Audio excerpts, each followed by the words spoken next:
Bonjour, je suis Giovanni Ngali de la société Polytech Valor.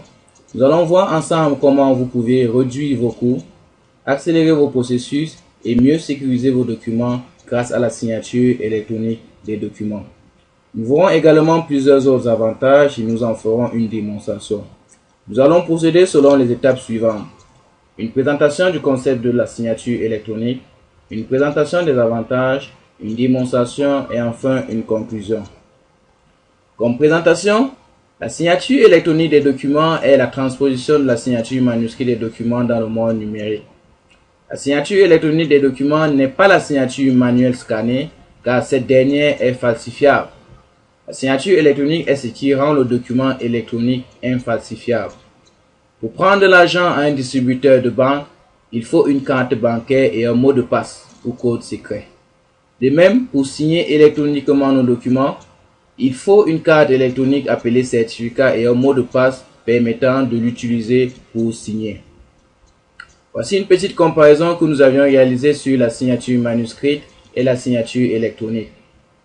Dans la signature manuscrite, nous avions un signataire, un document, un stylo et un geste sur le document.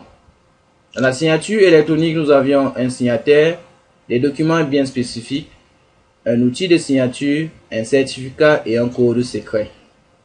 Passons donc maintenant aux avantages de la signature électronique. La signature électronique nous permet la protection contre l'imitation de votre signature, la signature plus rapide, la simplification de vos processus, la sécurisation des échanges, la réduction immédiate des coûts, l'efficacité du processus renforcée. Elle permet le suivi de chaque document. La signature électronique permet le respect de l'environnement, la sécurisation des documents contre les fraudes et l'authentification rapide, la possibilité de réaliser des transactions dans le monde entier. La signature électronique permet de sécuriser la dématérialisation et l'archivage électronique des documents. Elle permet de signer un document sans l'imprimer, l'économie de papier. Elle permet de transmettre un document par email, l'économie d'enfranchissement. La signature électronique permet de signer un document à distance via un parapheur électronique. Elle permet de conserver le document au format numérique. Elle permet d'authentifier un document. Elle permet d'authentifier le signataire. Elle permet d'authentifier la date. Elle permet de s'authentifier sur les applications. Nous allons maintenant passer à la démonstration de notre application de signature. Nous allons aller dans le menu démarrer de notre machine et cliquer sur l'application Certificator. Notre application en question possède plusieurs champs. Nous avions le champ certificat et plusieurs autres champs comme vous voyez. Mais 3 champs sont obligatoires. Le champ certificat, le champ mot de passe et le champ document.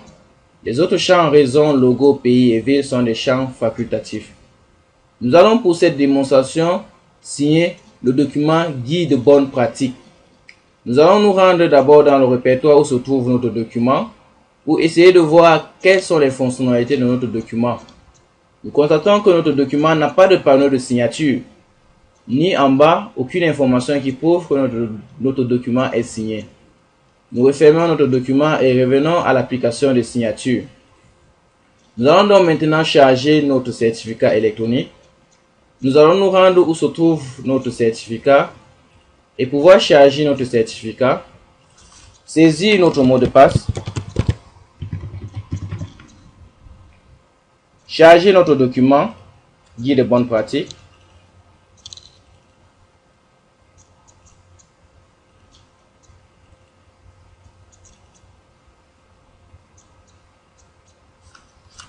venir sur l'onglet signer et cliquer. Nous avions le message bravo. Le document signé est enregistré à l'emplacement que vous voyez et guide de bonne pratique 1 a été créé. Nous cliquons sur OK et allons dans l'emplacement où notre document a été signé. Nous constatons qu'un nouveau document a été créé et est nommé guide de bonne pratique 1. Nous ouvrons notre fichier en question. Nous allons constater que notre fichier au départ n'avait pas de panneau de signature, mais cette fois-ci, quand il va s'ouvrir, il aura un panneau de signature. Et en dessous, nous allons voir plusieurs autres informations. OK, nous constatons que notre fichier en question a un panneau de signature. et a le symbole juste, signé au moins de signatures valables.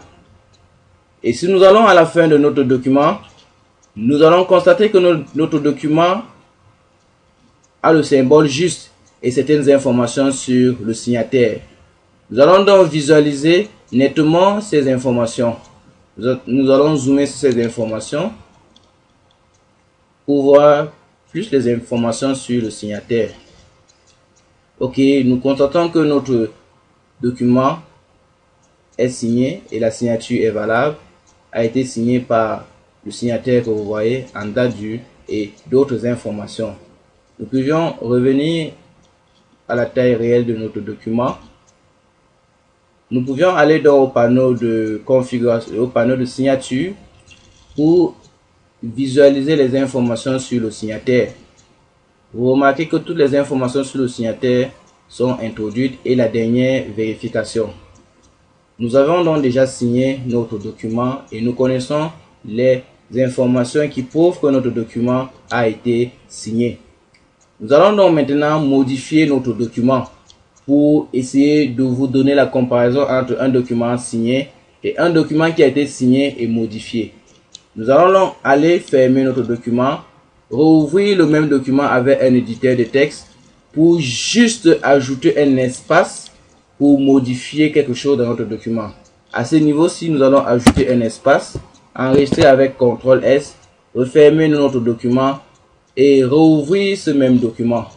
Et vous constatez que le document est toujours signé, mais cette fois-ci, il y a une croix rouge qui dit que au moins une signature n'est pas valable. Et à la dernière page du document, nous avions cette croix rouge qui prouve que notre document a été modifié, a été altéré.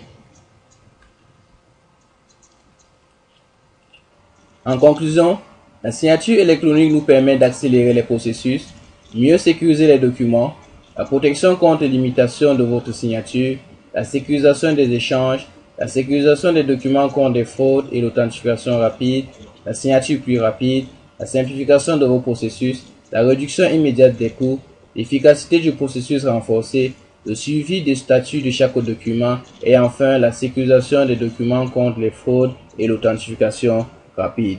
Nous vous remercions d'avoir suivi cette vidéo et nous vous demandons de nous contacter dès maintenant afin de bénéficier des avantages de la signature électronique et de la promotion en cours. Ne remettez pas à demain. Sans oublier que nous fournissons aussi des solutions économiques et efficaces dans plusieurs autres domaines. Les formations, les logiciels, les services d'ingénierie, la sécurité, les conseils, l'audit. Pour en savoir plus, rendez-vous sur notre site web.